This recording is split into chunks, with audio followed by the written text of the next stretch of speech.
is 15% off through the Wardy link or using the Wardy coupon code. So check it out. Every purchase does directly support the stream. So it's a good way to get yourself something maybe while also supporting the channel. Top left side, our red Zerg player from Generic Green Rings, but today representing the 94 fam because they were all born in 1994, which kind of makes me very biased. I guess I have to cheer for them as well because I'm also a 94er. It is top left, the red Zerg player Rogue. Kicking off with the bottom right hand side, the purple Terran player, also from Generic Green Rings, but today representing Kim Jong Seong Ho, which is a combination of their names. It is Cure.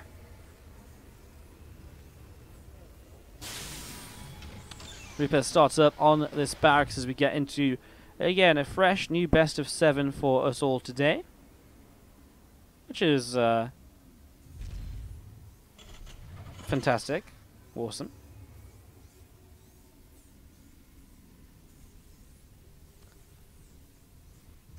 '83 gang in the chat. Am I the oldest here? And 83 gang? I don't think so. Usually my dad's in the chat, and then it's kind of hard to beat. Although he isn't today, so maybe you get it. I don't know. StarCraft 2 has a more mature audience in general. You'd be surprised that the kind of the age range or the demographic that watches the streams actually.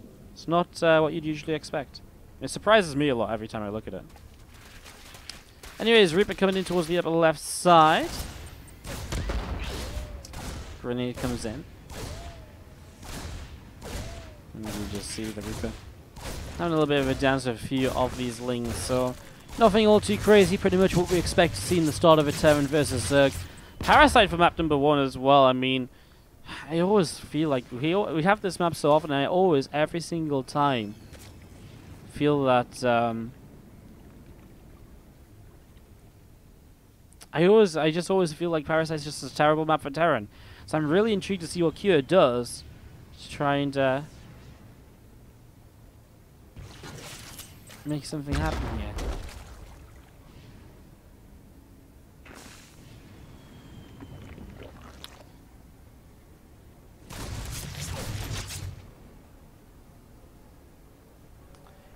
The bridge is getting pushed away down into the center. A couple of Hellions coming up towards the top as well, and well, an Overlord from Rogue just sat above his natural again, keeping an eye on things.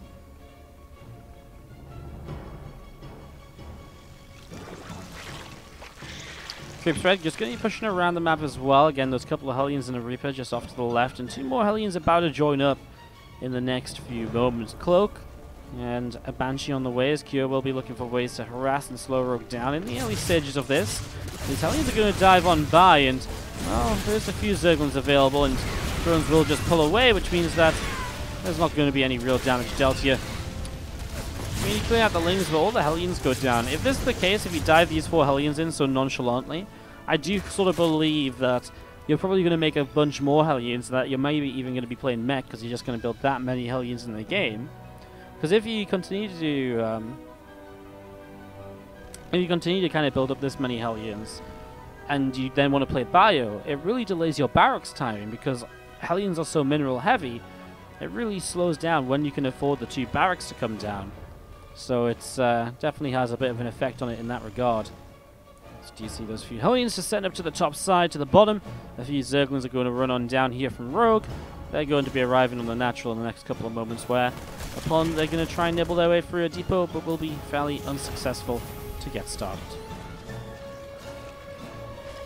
Couple more Lings coming up to the top. Again, a few more Hellions going to be setting up as well, and Cure going to try and drive on by in towards the natural expansion. Couple Queens already. Well, actually, the Hellions do get in, and we do see Marine production starting, so in fairness, maybe this will still be a switch into bio, and just kind of makes these Hellions again just try and again deal some more damage. 5 workers this time. I mean, altogether though, we're talking about what, 8 Hellions and a Reaper for 20 Lings and 5 drones. It's that real kind of borderline position where it's not like, oh my god, well that's, you know, it's not awful, but it's not brilliant even. I think the Zerg generally is very happy with this, because now there's no more Hellions on the map. So while in terms of the overall trade, the resources lost is pretty even, you lose so much map control now as the Terran player, it really just lets the Zerg do what they want. And well, there you go, actually. Double armory comes down. It is going to be mech. Okay, well, yeah. I mean, that's cool. I mean, that's what you generally expect. When you throw the Hellions away that easily, it's, you know, without really thinking about it, it just sort of makes sense as to being the play that you're going to go for. So mech on the way up here. As you see, this first queen taking a little bit of a beating, and it will go down. A couple of drones picked off so far. So these Banshees actually having a pretty good time in the main. Here definitely doing some damage to keep them into a strong position here, as another couple of drones will also fall in those last few moments. Is that a fourth command center? Oh my god. Kira is being extremely greedy. Fourth command center already dropping down. And that's set up as we see the 1-1 upgrades coming in on the armories.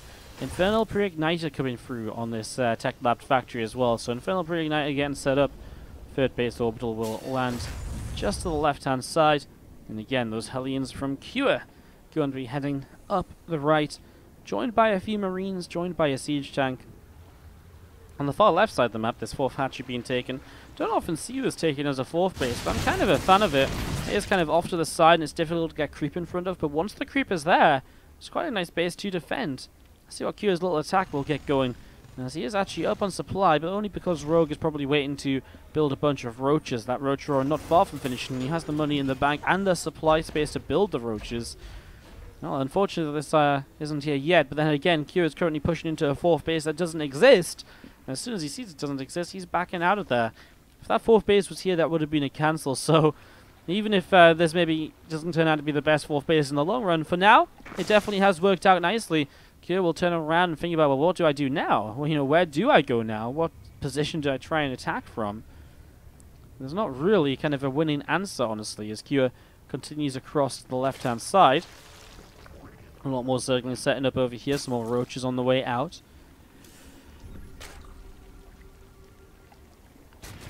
More drones coming through too. As Hellbats will pick up a few of those Zerglings to begin with. Hellions of Q just going to start pushing forwards. A few queens. Dealing a couple of shots of damage and a couple of creep tumors also being picked away out. Zerglings will head down to the bottom side of the map. More depots setting up here on the left hand side. As on the right, we do see just a few Zerglings nibbling away on the command center.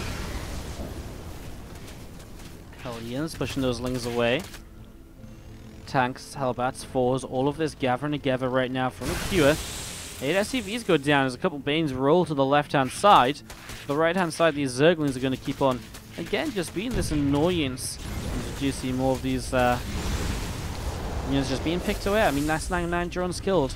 Rogue just with a few Zerglings around the map, a couple of Banes, making some magic happen, and boom. He is not wasting any time, going straight into Swarm Hosts as a way to play against this mech army.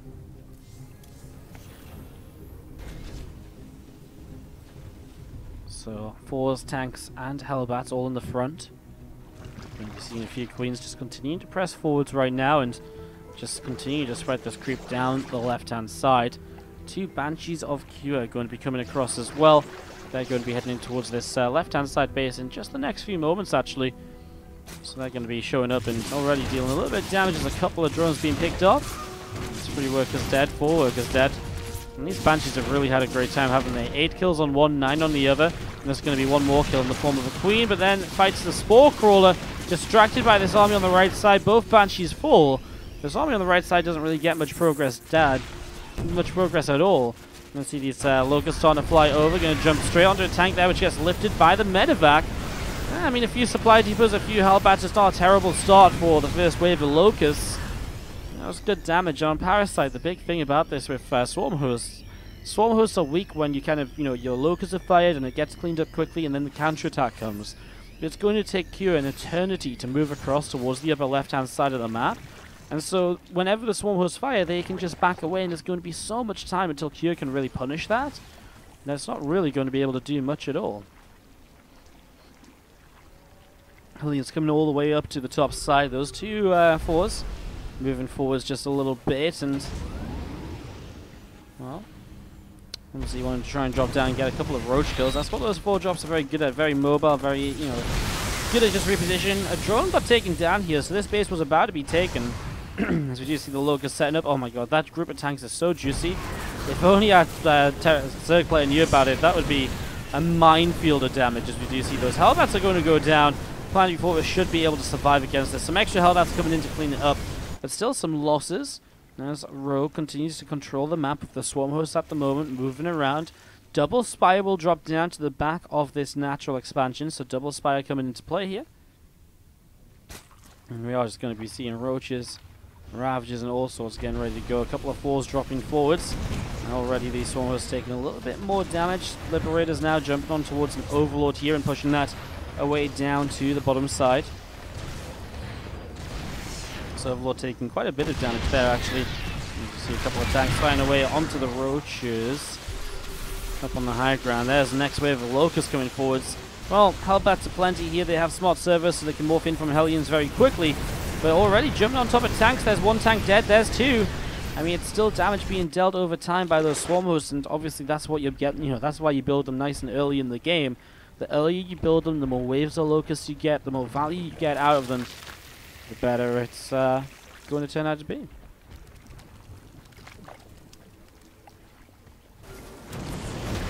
Hellbats and tanks going to be pushing forwards here, and going to see a couple of Balins coming in as well. 2 tanks just going to be seeking up. A Roach and a Ravager taking another couple of shots, and more Liberators joining the fray as well. Liberators are pretty good against the Locusts when they're flying in because of the splash damage effect. Right now they're just being used to kind of deal with this Ravager Roach army, and the Bane's crashing through as well. An interesting choice to fight there by Rogue, I would say. The Locust to the right-hand side was very late to the party altogether, and yeah, it was an interesting choice to try and engage there. As Q starting to make progress up this left-hand side of the map. He's dealt with 1 wave of Locusts. This will give him time to push forwards, clean out some creep spread, and deal with another wave of this very soon, you'd imagine. Scanning ahead rather than on his army means he will not friendly fire as he takes down creep tumors on top of his tanks, etc., which would be obviously somewhat unpleasing. Couple of Banes going down there. Corrosive Bowels will get 1 of the Liberators, however, so Rogue able to pick that off. And again, Rogue maxed out, sitting on only 72 drones against the 88 SCVs of the Terran player. So the thing from Kira is he's going to be able to have the economy to rebuild again and again and again here. As here we go, the Locust going to swoop in from the right side. A 4 drops down. The Locust on top of the siege tanks already. There's not many Hellbats here, actually. So these Locusts are going to have a field day as they split across all of the tanks. Corrosive Bowels to clean up all the Liberators up at the top. What a fight this was from Rogue. Well, we're here to recover from the last fight, which was almost as, you know, not disastrous, but it definitely wasn't inspiring. This was so much different here, as we're going to be seeing. Well, these Ravagers going to keep on fighting. Actually loses all the Ravagers, though. Maybe could have backed away there, but I guess he would have been chased by the Medivacs and 4s anyways. But at least then the Medivacs are further up the map. Makes it maybe faster for the Queens to get on top of them, and maybe they could have saved some Ravagers. Locust going to drop down, going to head up into the sky and start heading down to the south. Going to be dropping in towards these couple of tanks in the Planetary Fortress here in the next few moments. Here we go. Locust beginning to drop down. A couple of tanks getting surrounded right away. Some nice little pickoffs there. As you're going to see those Locusts continue to get picked off. And, well, through the top side now, these Roaches coming through the center. Again, this army just continuing to move around. We see a +3 missile upgrade. Burrow, Tunneling Claws, all these kind of mechanics which Rogue can use to get further ahead in the game. Right now, though, he just surrounds the tank there. Great little pick-off, not even morphing in Ravagers before these fights anymore. 4 drops, or Medivacs being used to save the 4s. Again and again, Locusts unable to, well, do anything just yet because they're on cooldown, but now they're not. As they can move forwards here, going to drop down onto this, at least towards this planetary. A couple of turrets taking some damage as well. I mean, even those tanks also. As Liberators will siege up to help the defense. On the right-hand side, SCVs are going down too, though, as the Roaches are still active. Planetary Fortress gets very low. He'll die for the 4, but then he turns away, and that 4 probably would have died because the Medivacs there nearby, but they weren't on top of it, and it was just going to take 1 hit of damage. And the Roaches were definitely in range. So a little bit of a mistake there by Rogue, who, despite being down, I mean, look at the income here. Cura is actually for... It's kind of crazy because it's a huge number. 750 resources ahead for minutes in the game. It just doesn't matter. 90 SCVs don't mean anything if you can't take good fights, and that's what Rogue is showing us at the moment. Rogue doesn't even need the economy to keep on rebuilding because the economy he has is fine because he barely is losing anything in these fights. Zaval's coming down, forcing the Liberators to reposition a couple of times over, and now Liberators starting to drop pretty quickly. Zaval's keep on coming down. There's a few Zaval's on top of these Liberators over on the far right side. Again, still a lot of Roach Ravager. It feels being lost, but it only takes 16 Roaches to rebuild. Jumping onto that Liberator once again here to fight against a couple of tanks. The Planetary Force is just picking up kills, by the way. 21 kills on it.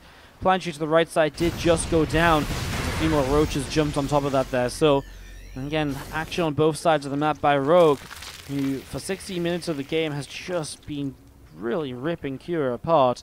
Kira's been dragged to the left, to the right. He's not been able to recover at all here. We're going to be seeing those couple of fours out to the side as well.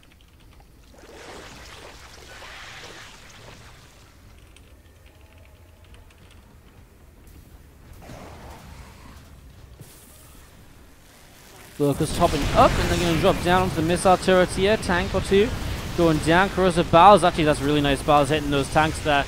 And he's really breaking through the defenses on this base, and by continuing to attack on the right side, he continues to force so many units over here to defend this base as well. And in a way, I wonder if Kira is just being overly expansive. Like, I wonder if Kira needs to hold 6 bases right now. Is it not okay just to hold 5, and to hold 5 really well, rather than to hold 6 in a really shaky sort of manner? Approach is going to be continue to press forwards here. This missile turret going to get picked off.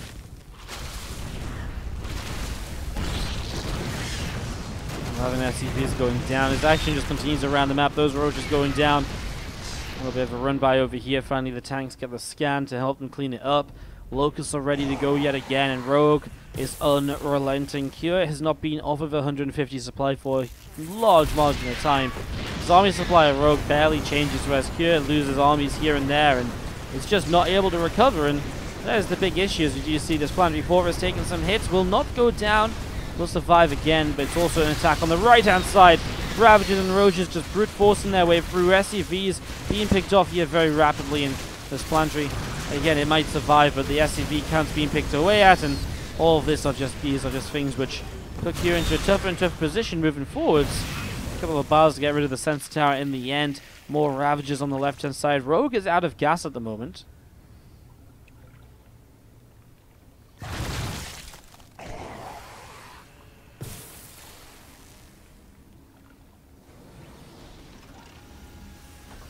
Lucas loading up and just going to be dropping down. One tank going down, another as well. I think this base might fall this time around, as Kira just doesn't have anything in position to really defend it.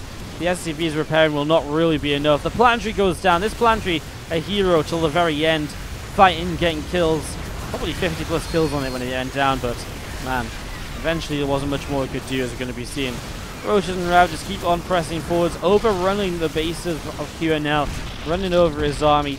And Kira really just has nothing left at all.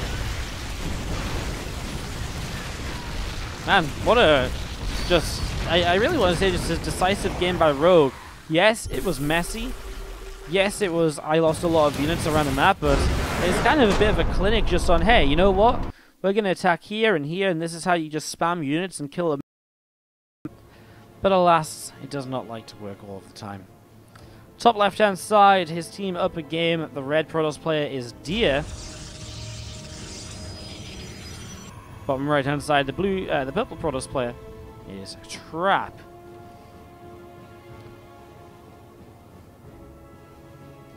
Again, winner bracket semi-finals. We already saw today Innovation one-man team go to the winner bracket finals after defeating Björn and the kids.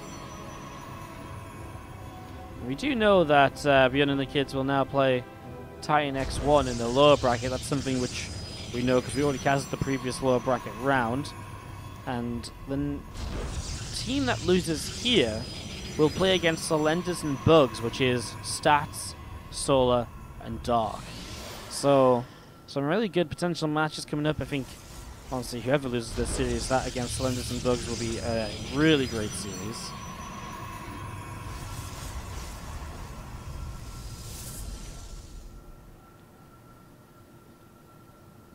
Early game PvP, we kind of know how this goes. We saw it earlier today, Patience versus Zest in our first best of 7 of the day.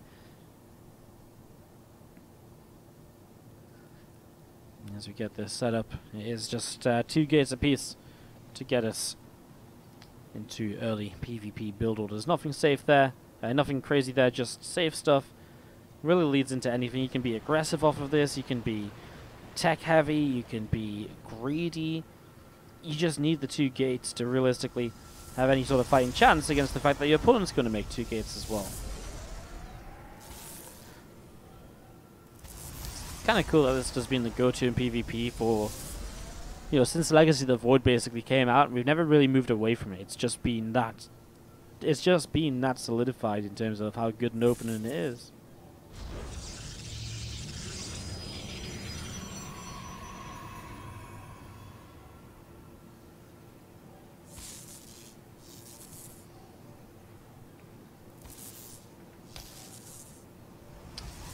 Trap just nibbling away at Dia's probe here on the other side of the map. It's a very similar circumstance. Early gateway units are a bit different. The 2 adepts from Trap means he will be the one to apply some pressure and will have more gas to throw down a Stargate quickly. Whereas the Stalker Sentry opening here from Dia, well, more Stalkers is obviously kind of could usually be aggressive, but with a Sentry it's unlikely. The Twilight Council though already, and maybe heading towards just a fast blink opening with these Stalkers. The other option there really going to be maybe he goes into DTs or something. Very quickly, and then he has the Sentry to kind of protect him as he goes DTs. It's a possibility.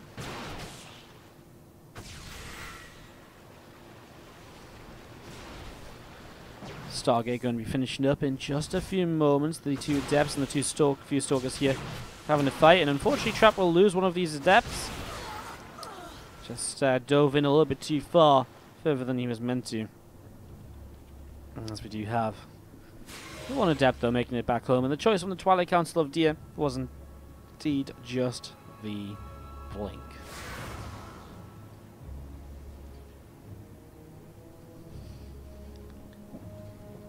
Adept coming down to the south side. Phoenix will start to move out onto the map. And it is Phoenix against a hallucinated Phoenix here. Phoenix first from Trap is just a very safe way to play the Protoss vs. Protoss Stargate opener. So getting this set up.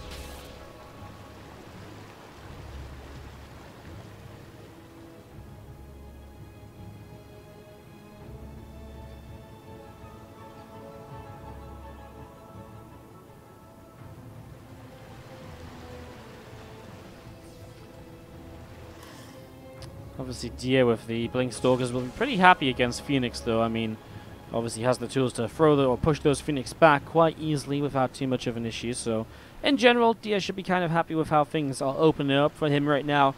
As those 2 Phoenix heading towards the main base. They'll come in and, well, a couple of extra Stalkers just warping in currently. That's going to be enough to probably shut down this Phoenix and to push this away. That Sentry for some reason got dropped back down. Does lift and gets a kill on it now. Sentry was just being used for hallucinations up until now.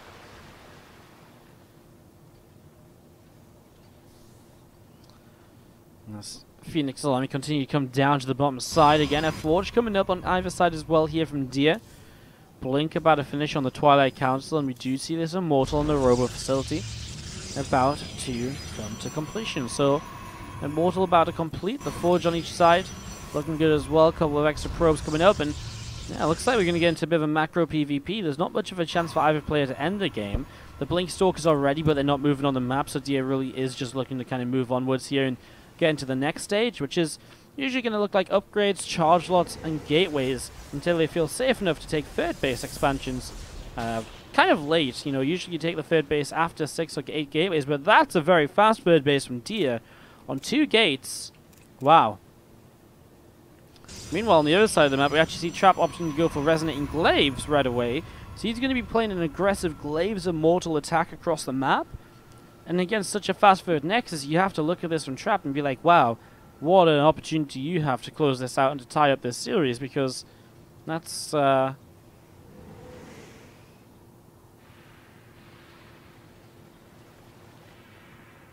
be crazy.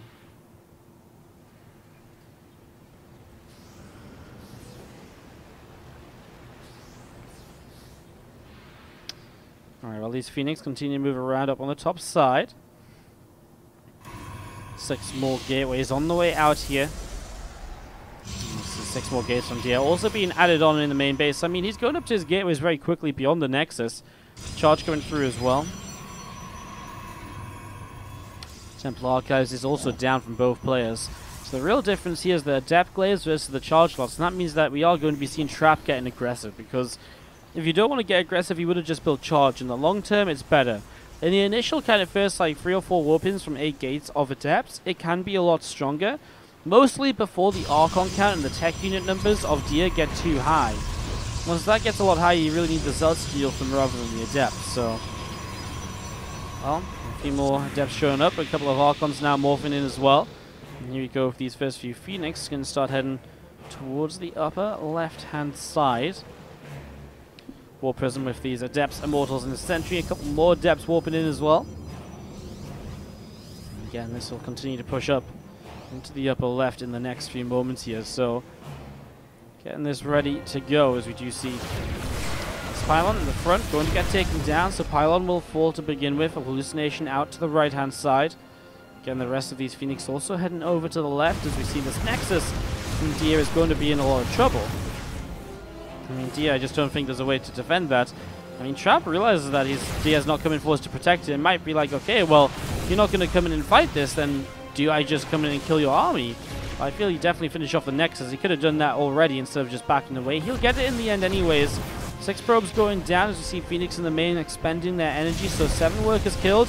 Now the Nexus falls. We're going to be seeing Deer is going to jump on this. The Prism takes quite a lot of damage. And it is going to be in a dangerous kind of area where if it gets targeted again, the Micro is not going to be there. So now there's no reinforcements. Now these Archons and Immortals are just trapped. And you can see these Archons in pretty good numbers will really make pretty short work of these Adepts. And that's why the Adepts just don't really stand up in a longer fight. You're going to see this Immortal is going to get picked off as well. And that is going to be that. Great job. Well done. Wow, what a funky way of going about things right there. Well, a really fun little game that we've got on our hands here. Deer holds though, but the big issue is now that Deer is without a third base. Has to restart that while the third base is up from Trap. So Trap can fall back to just, well, making a few more probes, getting set up, and just going into this time a very strong kind of free base play once again. +2 attack about to finish on this Forge. +3 attack starting up on the Forge from Deer in the top left-hand side. A few Stalkers of Deer continue to come down through the center and towards the bottom right as well. Phoenix takes a few shots. Boom, Stalkers get the kill on that Phoenix. Probes just mining away. As we do see the Oracle on the way up from the Stargate. The Immortal still being chrono boosted. And again, these Stalkers of Deer just going to come forwards and try and see what they can do. A few probes will go down.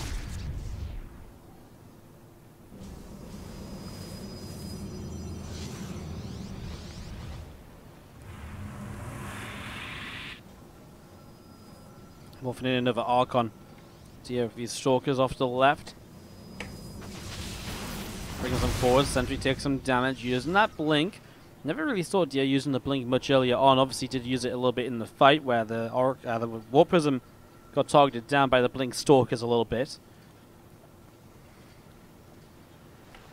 Definitely helped Oracle around the top side now. Again, Stalkers backing away to the left side, and the Prism on the way up from both players as obviously opens up aggressive potential. A late Oracle here from Trap comes in and actually picks off 4 workers, so kind of a cute little something. Not something you see every day. A couple more High Templar warping in.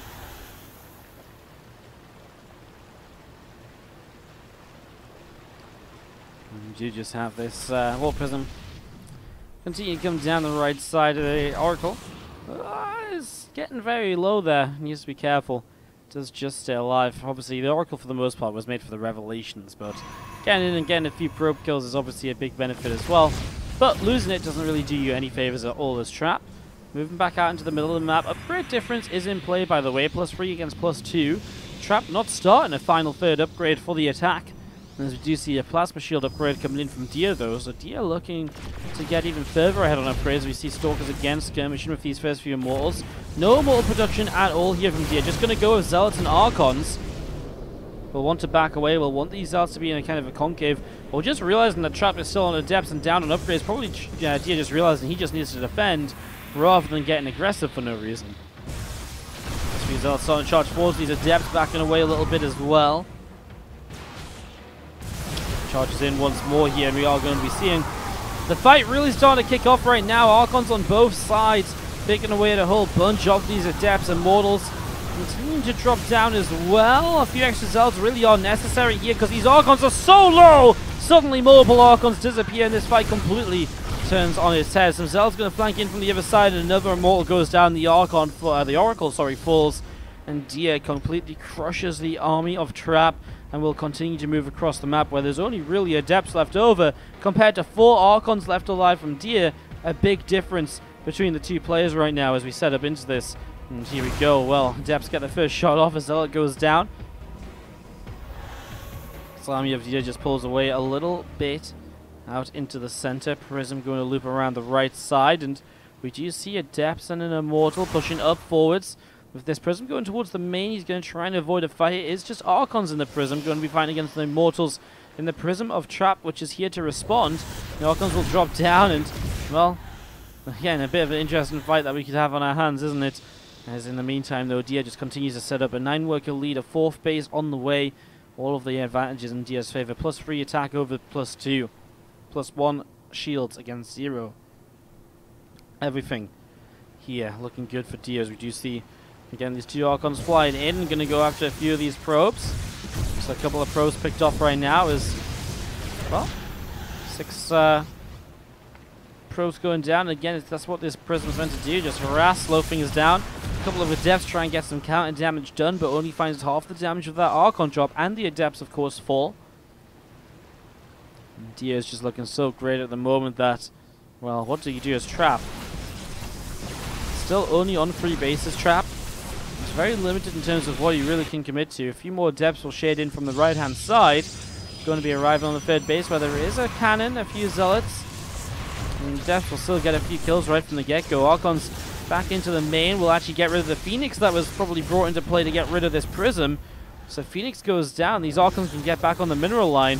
And suddenly his probes going down for Trap once again, as these guys keep on just trading blows against each other. 14 minutes into the game, and Dia is looking as though he might think about moving out. I mean, he's got a huge army at the moment. This army looking insane compared to what we've seen before from these two.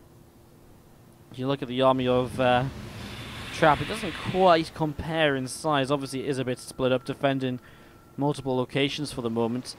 But that is obviously an issue as well. These 2 Archons are keeping these units out of position, allowing for the main army to push across the map. Now he'll commit to warping in Zealots in the main, as Stalkers will warp in to get rid of the Prism, but they will not fight well at all against these Zealots. Prism goes down. The main fight's starting to happen as this army just pushes up the ramp, and there's just too many Archons. The Depths will do nothing, and Dia will take game number 2, and the 94 fam are off to a flying start with a 2-0 lead against the Kim Jong-dong Seong-ho team that I can't say the name of very well at all. Dia taking game 2, and the 94 fam going to be feeling very good about that, but not if my now TY versus Classic for our 3rd game of this best of 7. What is up? How's everyone doing? It's so quiet in chat this week. Like all week long, it's been super quiet. I swear, it's been super quiet, crazy.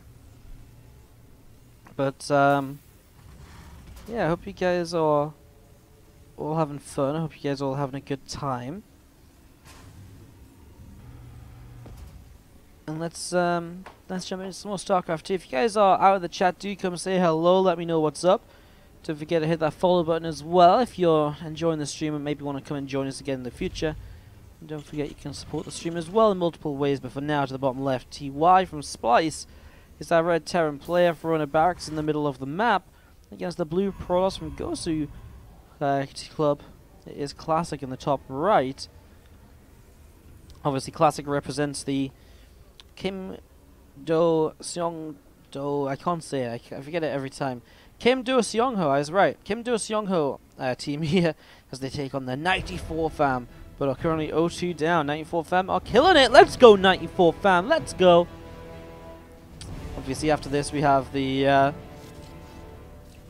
2v2, and after the 2v2, we go into the all-kill section where, well, so far, Rogue and Dia are eligible to play in the all-kill section. The winner of this will also be eligible to play. And obviously the team with the 2v2 win will get a revive as well. Which is pretty fun. I like it. It's good, it's good. Demble in the chat is just enjoying the cast. Good to hear. TY, the next BlizzCon champ. Okay, okay. Man, I can't believe we're so close to BlizzCon games starting up. I'm gonna be at TwitchCon, man. Like, I have to find my StarCraft friends and find somewhere to watch it. It's gonna be pretty great, though. It's gonna be a lot of fun going to TwitchCon. So I'll be for the next week and a half or so, guys. So I'm not casting tomorrow because unfortunately I'm going to be going out and having a social life. I know, how dare I go out and have a social life. But tomorrow is socializing day. Wednesday I'll be casting another round of matches from this event. And then Thursday I fly to TwitchCon. Thursday, Friday, Saturday, Sunday I'm TwitchConning. And then Monday through Monday next, the week after, I'm BlizzConning. And then I come home and it's November and we're going to cast so much StarCraft 2. You guys won't even know what's going on. It's going to be crazy. It's going to be crazy, I'm telling you. Let's see if your TY comes back around the bottom side. Man, this proxied Rax just didn't really come into anything, did it? As the Reaper gets a probe and is going to be back on the map. And, well, I mean, you just kind of force this to be a one base versus one base player. TY expands in his main with Woodermine drop being set up. Getting this ready to go. A couple of Stalkers and a Zealot out the front here from Classic. What's up, TH Hugo? Coming in with the Twitch Prime sub. Thank you so much for your Twitch Prime. Do you appreciate it? Wardy, do you have a schedule for things upcoming? No. I mean, I haven't been updating my schedule for a while. It's something I'm looking to work on when we get back. But, just in general, there's no reason for us to have a schedule. Because, I mean, I'm literally just not here for the next week or two. Basically, when I fly on Thursday to TwitchCon, I'm not going to be streaming. I'm just going to be at the events. And I might get like 1 or 2 streams in here or there. I am going to take my mobile streaming setup, but don't hold your breath for anything. It'll literally only be if I'm able to or something like that. So, for the most part, it's going to be StarCraft. Just events going on, so just watch there. But hopefully when I come back again, I'll get my schedule back on track. We're looking to stream every day in November and December, and we have a ton of stuff to do. Subscriber tournaments, we're going to be doing other tournaments and stuff like that. It's just none of it's really planned just yet, just in case other stuff pops up. Maybe hopefully do some WESG qualifiers too.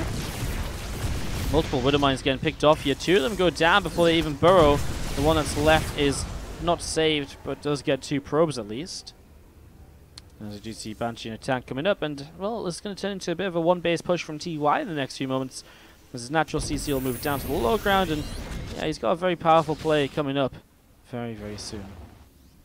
You're just thinking for after BlizzCon? Yeah, after BlizzCon, I mean, there's going to be a ton of stuff. It's just not organized at the moment, so it's something that we'll try and get done, sorted out ASAP. And when I'm back live after BlizzCon in general, I'll let you guys know. Alright, Medevac going to get pushed into the main base. A few Marines coming forwards as the Immortals starting to fight on a couple of these depots. Marines coming in, and well, the Immortals initially here pushed away. A Banshee coming up the right-hand side into the natural as a Reaper comes into this main base and gets a little bit of damage done. Probes being blasted around there. Again, Stalkers, Zealot, Sentry, Immortals also getting set up into this position on the low ground. Going to want to try and go up and get something done as this Banshee decides to get out of there, backing away over to the right. Well, here we go, the attempt to come down to the low ground. However, a force field is there. Marines can pull back into tank range, however, and so they should be pretty safe for the most part. As we do see TY just, again, trying to pull himself down into his own natural expansion. Tank fire is very good. The Viking shots onto the War Prism, nice as well. Classic will not get much more done as this Banshee trying to come in. It's Cloakless Banshee, though. How weird to see Cloakless Banshees. I mean, maybe he just doesn't have the gas for Cloak? I'm not sure. Like, that's crazy. Now he starts a Raven, so yeah, Cloakless Banshees, I mean, all just units that can put out damage. Prism loaded up the Immortals, and they are going to zoom around to the right-hand side of the main base. Drop down, and that's going to be some SCVs killed off here almost definitely. As, well, actually not at all, because it's a very fast response from TY. This Banshee has to pull back in because a few units are still left out at the front as well. And the War Prism coming back to these units to drop the Immortals off. And in the meantime, a Twilight Council and a Forge Classic looking for the next stage of his game as he gets the rest of his tech set up here and ready to go.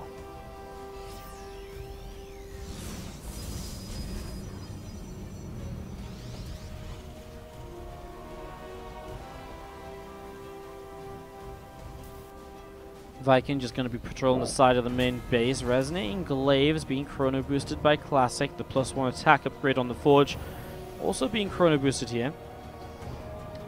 War Prism decides for a moment to fall back, but then starts to head back in towards the main base.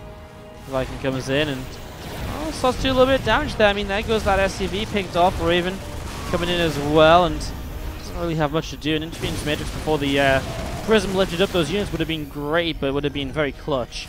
Didn't quite come down. TY rebuilds the third base that was just cancelled. Scans the natural and just now sees the gases being taken. So a nice scan timing. Tells him pretty much everything of kind of gas timings and so on. But this is very late gases. Obviously, there's a later expansion in general with how the game was getting set up. But we are going to be seeing Classic with a few sentries, a couple Stalkers and an Immortal on the front. Getting ready to push on into this. I mean, this bunker is going to have to be a big part of the defense, but suddenly he salvages it, and with Glaive Adepts on the way in off of 6 gateways with +1 about to finish. Marines will not have stim, they'll not have combat shields, so these Marines are going to get 2-shot by Adepts. Now, this is looking a little bit terrifying for TY. Classic, will he commit in? That is the question. I think he has enough to do it. We'll see if he waits a bit longer, we'll see if he just plays around with the Adepts for a little bit. Stim still on the way. Combat shields might even be more important at this stage, just so the Marines don't get 2-shot by the Marines. Nice kickoff on the Observer with the Raven there to give vision. There's a lot of tanks set up here. There's a lot of, a couple of Banshees are high damage output units, so a lot of potential for TY to still potentially hold on as well. I just feel that more and more depths that come into play, the more difficult this is. Although if Stim finishes, it becomes a bit easier. Now would be kind of the dream time for Classic to hit, because Stim is that kind of, is still on its way. But it's the final warping that will come in before Stim is ready. The Adepts jump straight down to the low ground. The friendly fire onto those Adepts and Marines really, really hurts the Terran as the Immortals drop onto the tanks. Absolute destruction here as we're going to be seeing. I mean, another wave of Adepts gets cancelled because the War Prism goes down. But I mean, all said and done. Couple of Stalkers left killing off the last Banshee or so. Okay, there's actually one more Banshee. And maybe this will kind of turn this around and maybe keep TY in the game. But 25 SCVs have fallen, as we are going to be seeing. These Immortals going to keep on picking away at a few more SCVs in the main. May as well get the most out of them. There's more Adepts here too. Now, this is crazy by Classic. Such a great timing. He warped in one final set of Adepts. It was the last warp in before Stim would be done. And then he attacked. I mean, this attack was always going to be best for Classic if he attacked before Stim, but with as many Adepts as possible. And it's exactly what he did. Wow. Great attack by Classic. Just could not have been timed better, really. As now TY loses even more SCVs. And Marine on the front goes down here as well. The Banshee's still working its way through those Adepts. There it is, GG. Classic will take the third game. And going into the 2v2, we're going to have TP versus TP, man. 2v2 players or teams really seem to love the Protoss and the Terran combo. It's what we've seen the most out of these matches. The Terran Protoss taking on another Terran and another Protoss. It's been pretty fun to see. Trying to see a lot of TVT, so it's kind of interesting to see that these guys still have an idea of what seems to be kind of universally very strong. Top left-hand side, our purple Terran and the teal Protoss are going to be Cure and Trap. Taking on to the bottom right, the red Terran and the blue Protoss. This is TY and Dia from 94 fam. They still lead this series 2-1. They could take it on to match point with a win in this 2v2. Let's see if they can make it happen.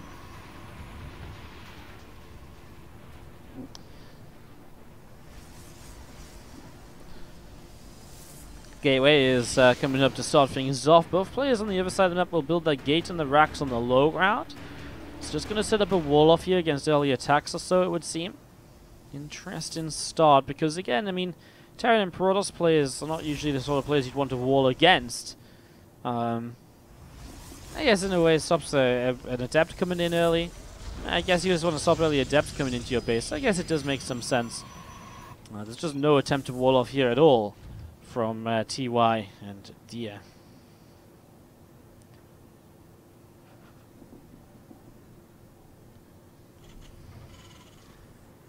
Probe Scout here from Trap will show a little bit of something in these early stages, nothing too crazy. TY and Deer just opted not to scout at all, they don't seem to care. So they're not going to be scouting, as we do see the factory on the way up with TY's barracks. Reaper is about to pop out, and TY will start to send that across the map most likely. Try and get something done.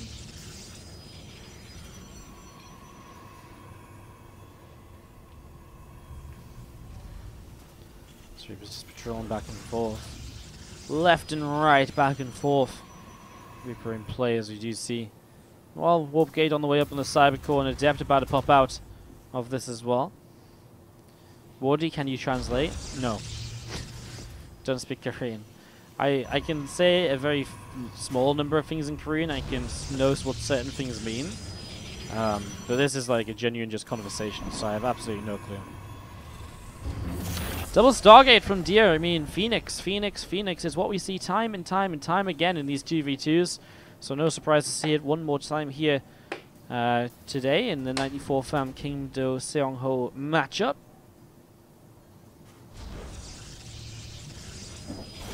A couple of Hellions on the way out, as we'll see this probe from Trap trying to get one final scout. We'll see a couple of Hellions, so a little bit of information there. Single Stargate Phoenix on the top left-hand side. So the pros players slightly different routes into this next stage of the game.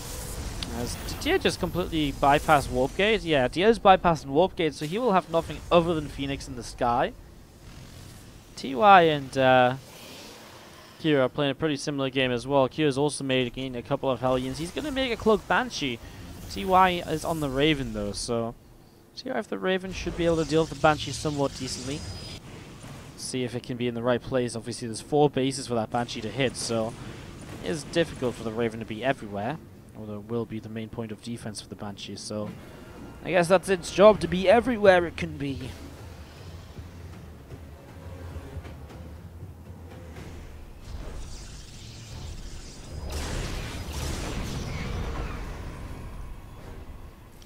Raven about to pop here from TY. A couple more Hellions going to be coming out as well, and just continue to set up into this. A Banshee pops out from Cure on the top left-hand side. Cloak is just over halfway done. Stargate about to finish up as well.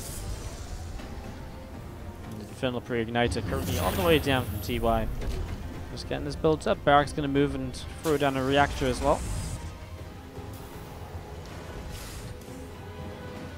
More Phoenix about to start popping out here, and just going to be seeing this probe of Deer moving around on the bottom left-hand side.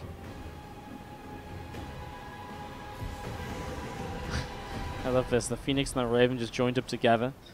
Vikings as well. What on earth is this? Like, is he just going to build... Like, what on earth is this? Like, so much anti-air. Is this just an attempt to win the Phoenix War? But are they going to have anything on the ground? I don't know. Game is pretty even if you look at work counts and army supplies across the players. Just slightly different setups from the Terrans. The Pros players are both going double Stargate Phoenix with Fleet Beacons, so it's really the Terran players which are, well, I mean, Infernal Pre-Igniter and a single Tech Lab factory versus a Raven on the way out and just a ton of Hellions. It's just a lot of Hellions from Cure. +1 flyer attack upgrade, or air weapon upgrade, I guess we call it for Protoss players. Coming in on the Cybernetics core, Fleet Beacon finishes up that little orb. I love the Fleet Beacon finishing. This little orb, like this thing on top, just like expands. It's like, whoa, I've created a world. Banshee will get a few probe kills, but doesn't really last very long with the Raven, Vikings, and Phoenix nearby. This is still a huge commitment into the air army. Raven's obviously going to have a big part to play with the anti-armor missile. Pylons setting up across the bottom left corner. Some good vision being set up there. Being established. Hellions in the upper right hand side as TY going to be coming around with this, and I'm just going to be seeing a few more Hellions heading towards the upper left hand side as well. Phoenix continue to gather, joining up, and you also have these few Vikings and the Raven from TY still kind of moving around a little bit also. I'm just wondering, are they really just looking for a fight against the Phoenix of his opponent? It's just kind of crazy, isn't it? It's like literally air army versus the air army. 8 Vikings and a Raven versus 2 Vikings and a Raven. 16 Phoenix against 14 Phoenix. I mean, they're very all in on being on the air. Let's see what happens. As we're going to be seeing the Phoenix of Dia just sat here. The Phoenix of Trap off to the left-hand side. Trap is the barcode player in the game, guys. A couple of lifts on Phoenix as we see the Vikings pushing all the way forwards. An interference matrix on the Raven of his opponent. He wants to try and snipe that down. Doesn't get far enough forwards to commit onto it, though, so a small shame there is really looking for the anti-armor missile. Vikings taking the charge. What a weird little attack that we're seeing. The Phoenix, the Raven actually goes down now. One Phoenix gets hit, nothing substantial, and the anti-armor missile actually splashes onto Kira's own Widow Mines more than it splashes onto any Phoenix here. Anti-armor missile into the Phoenix, and it's a huge connection. Okay, well, time to go. Those Phoenix need to find the fight. Go, go, go, go, go. There's the opportunity. Dia, don't hide behind the Vikings. Go and fight those Phoenix. This is the opportunity. Widow Mines go off, though. They do find themselves a little bit of damage.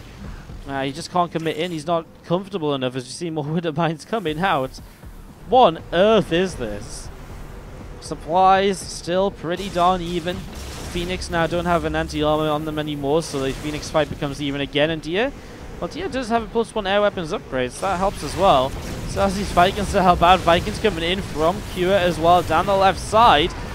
Man, this has actually turned into Phoenix Viking versus Phoenix Viking. Only Cure has a bunch of Widow Mines to also try and help.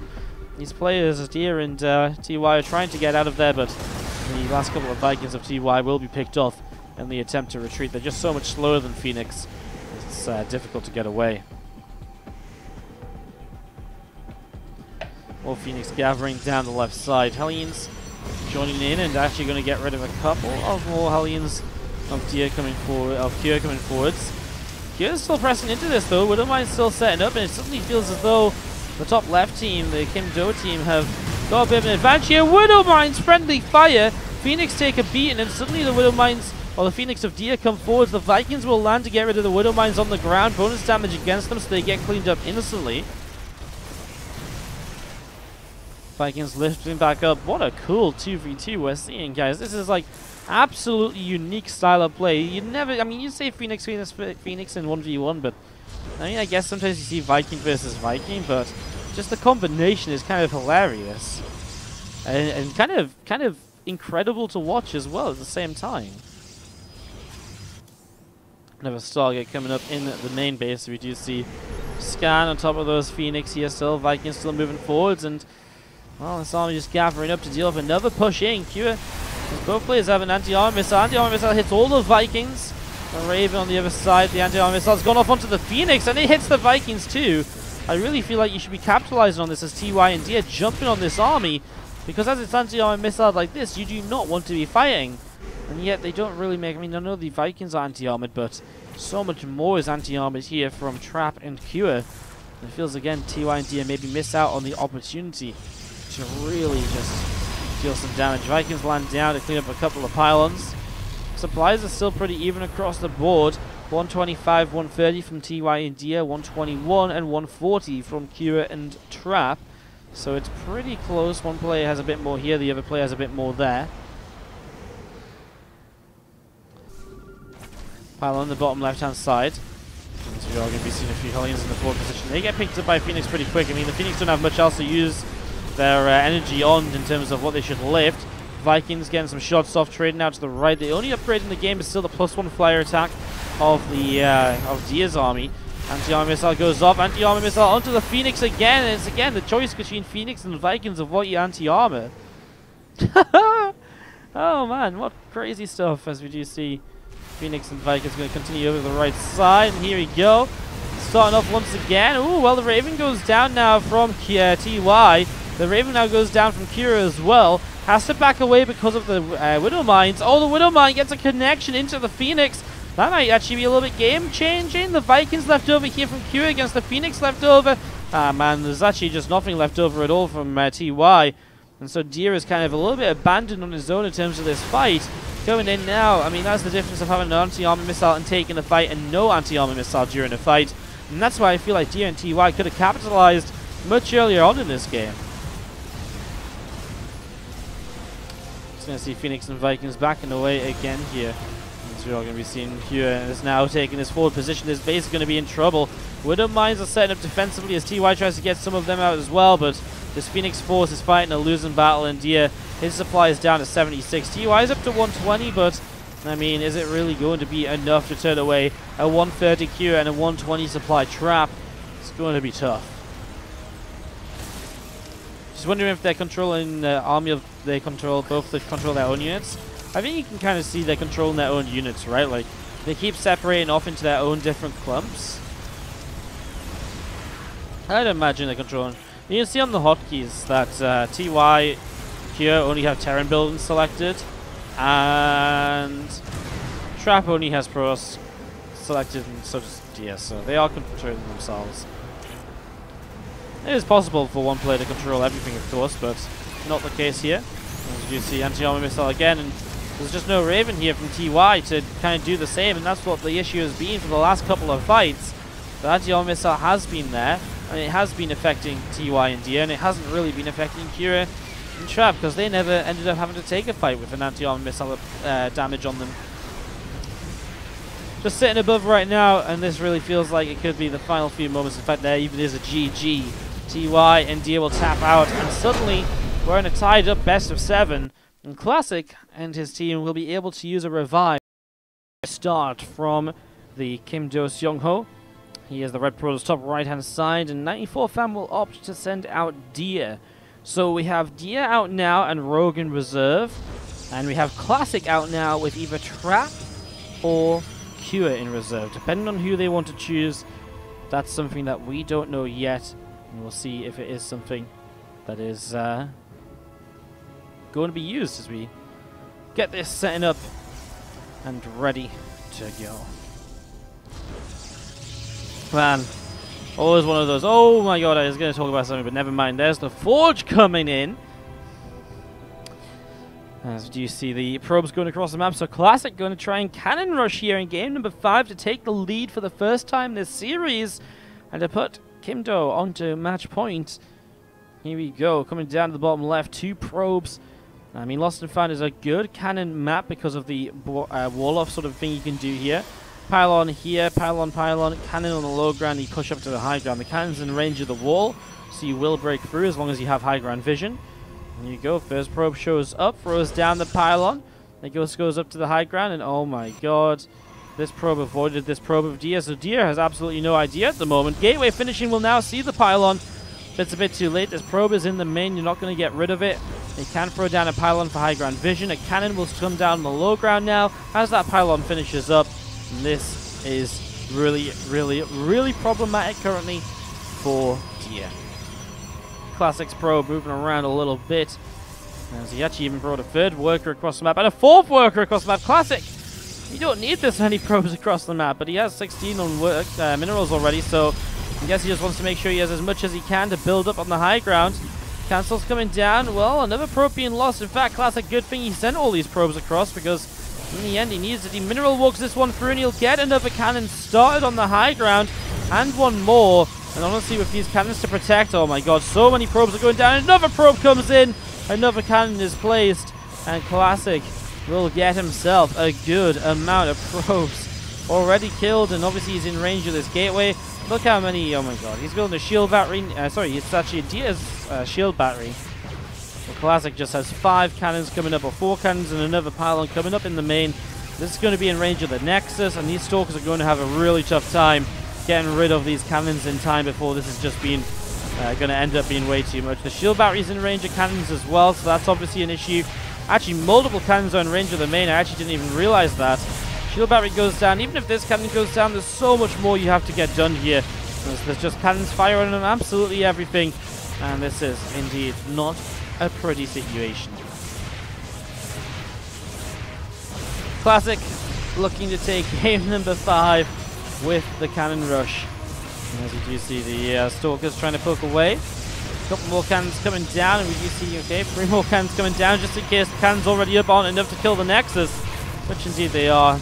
And Dia will GG out of the game, as Classic will take a very quick game 5.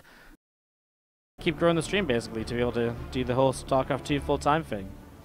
So that's the goal. If you guys can support, it goes a long way. It's really appreciated. Even if you can't support, sitting through the ad breaks, etc., helps us out a whole bunch as well. So do appreciate all you guys doing that. And most importantly, though, let's enjoy these games as we jump into Classic versus Rogue, game number 6. To the top left-hand side, our Blue Protoss player here from Gosu Crew is Classic. He, apart from the 2v2, has been the reason for 2 of the 3 victories so far today. If he wins this and he wins the series, maybe they should rename to Classic One-Man Team instead of Innovation One-Man Team or Beyond and the Kids. Bottom right-hand side, our Red Zerg player from Jin Air Green Wings and representing the 94 fam, this is Rogue. So let's go a PvZ game number 6 now between the 2 of them. And let's see what the openers are going to be. Here on Fracture, a very small map, a map where there's definitely that potential for early game aggression with roaches moving across and trying to fight, forcing engagements, that sort of stuff. There is a lot of possibility for things along those lines here. As we do see hatchery, gas and pool just from Rogue for the moment though. No sign of that potential aggression just yet. On the other side of the map, the Gate Nexus Cybercore opening will come down from Classic. Also no surprises there. You're not going to go Nexus first on Fracture, it's such a small map. And I mean, double gate is something that you can sometimes see on this map as well. If you just want to expand, nothing crazy, then Gate, Nexus, Core is far and away the way to do this. So there you go, Cybercore coming in at the front of the natural, and elsewhere on the map we see another assembly being taken, a third hatchery going down too, and our game just taking the first couple of minutes to be set up into a nice standard little position for us at the moment. Alright, so yeah, nothing too crazy here so far, which is always good to know. Cybercore finishes up, Adept will start. So Adept being chrono boosted out at the moment. Queen on the way out of this hatchery here on the natural expansion again. That third hatchery is about halfway done now as well. Probe heading towards the upper left-hand side of the map. So Probe just going to have a little bit of an adventure in as well to see what's going on.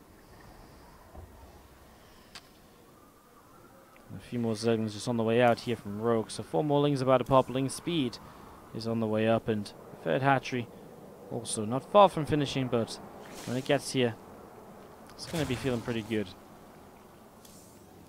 There's that Stargate still just coming up right now, and as that Stargate gets towards completion, we're going to see another Adept just shading by in toward the main base. So Adept just shades through here, and has a look at that mineral line. Not much to really be seen.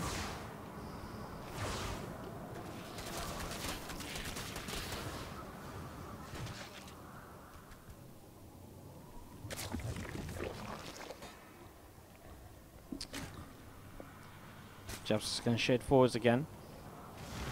Not really much to find. Oracle on the way up. Still very standard here. 3.5 minutes into Fracture. Not really a lot to shout about for the moment.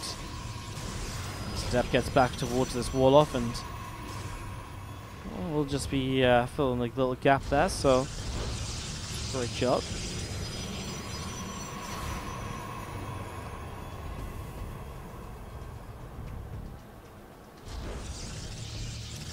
Council about halfway done here, and just going to be seeing a few more Zerglings sat at the front. There's the Oracle from Classic coming in overhead, heading down towards the bottom right hand side. A Phoenix here from Classic as well, going to jump onto this Overlord nice and quickly. So Overlord already taking just a little bit of damage as well.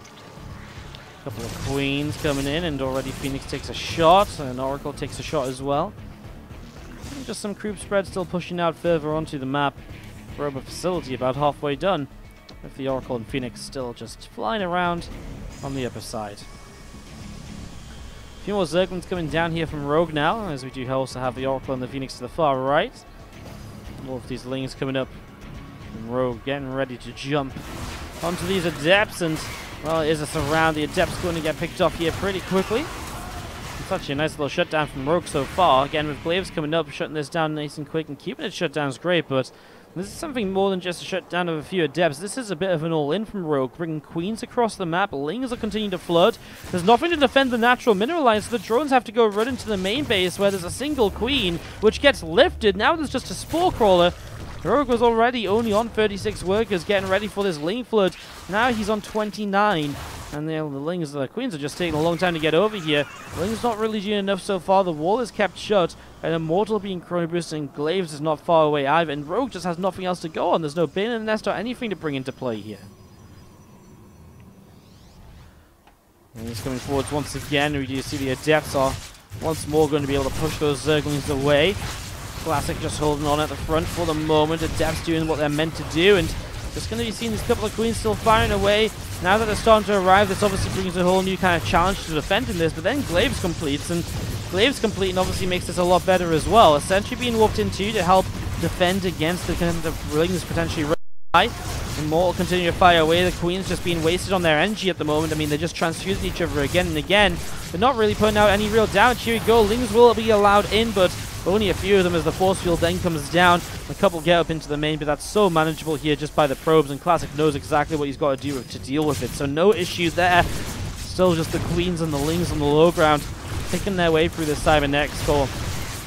Another couple of Zerglings going down here as more Queens just coming on forwards. And again, it's another force field. Lings will be blocked from getting further in, and this is pretty much going to be, well, pretty much a denied attempt at an all-in from Rogue. I mean, what do you do now as Rogue? You keep on trying to push on forwards. The Lings will stream in once again here. Depths and Zealots are going to get in on the action. Going to be seeing a bunch more Zerglings getting picked off, and again, a few more Zerglings will indeed go down. But this is truly going to be pretty much it for the next little while, because now there's only Queens left over. A Colossus pops out! A Colossus during all of this is almost just bad mana, I feel. He's like, yeah, you know what, I'm under heavy attack. Let's build a Colossus. Well, I mean, I guess it'll become useful, as we'll be seeing. GG Cole. Classic takes the series 4-2 for his team.